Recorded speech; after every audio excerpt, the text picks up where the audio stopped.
membawa Kristus kepada bangsa-bangsa dan bangsa-bangsa kepada gereja Tuhan. 24 April 2025. Damai sejahtera kepada kamu. Yohanes bab 20 ayat 19 hingga 23. Pada hari Minggu itu, setelah petang, para murid Yesus berhimpun di sebuah rumah dengan pintu terkunci kerana takut akan orang Yahudi. Yesus berdiri di tengah-tengah mereka lalu berkata, "Damai sejahtera kepada kamu." Selepas itu, dia menunjukkan tangan dan rusuknya kepada mereka, maka murid-murid itu pun bersukacita melihat Tuhan. Yesus berkata lagi kepada mereka, "Damai sejahtera kepada kamu. Sebagaimana Bapa mengutusku, begitulah aku mengutusmu." Kemudian dia menghembuskan nafasnya ke atas mereka lalu berkata, "Terimalah Roh Kudus.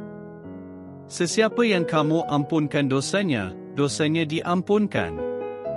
Sesiapa yang tidak kamu ampunkan dosanya, dosanya tidak akan diampunkan."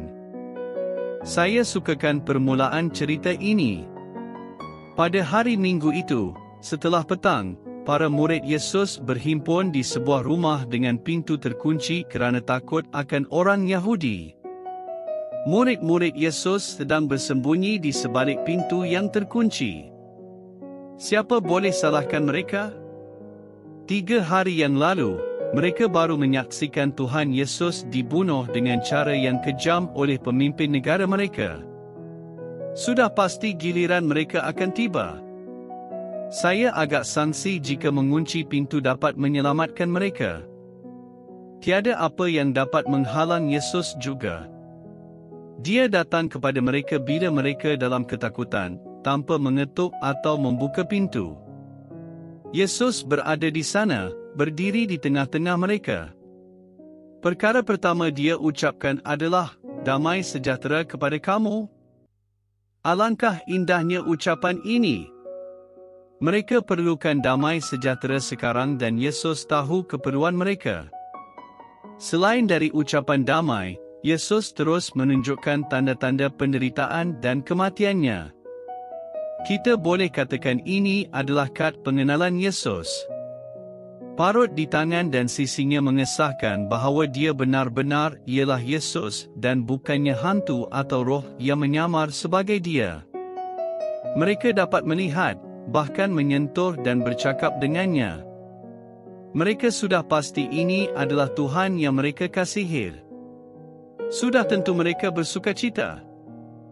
Bagaimana pula dengan kita? Apabila kita takut, kita memerlukan Yesus. Yesus faham keadaan kita. Dia tidak mengindahkan semua halangan yang kita dirikan dan datang kepada kita.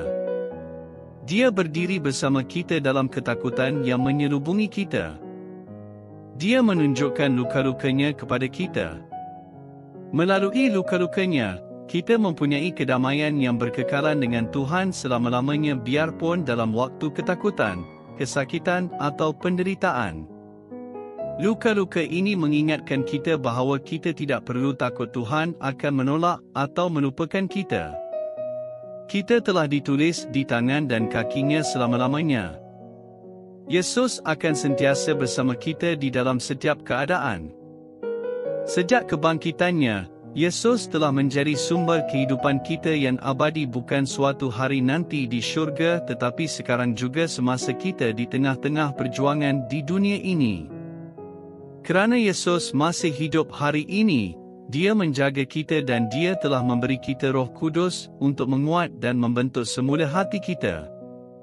Dia memberi kita tugas, iaitu memberitahu orang lain berita baik tentang dirinya supaya mereka juga boleh diampuni dan beroleh kedamaiannya.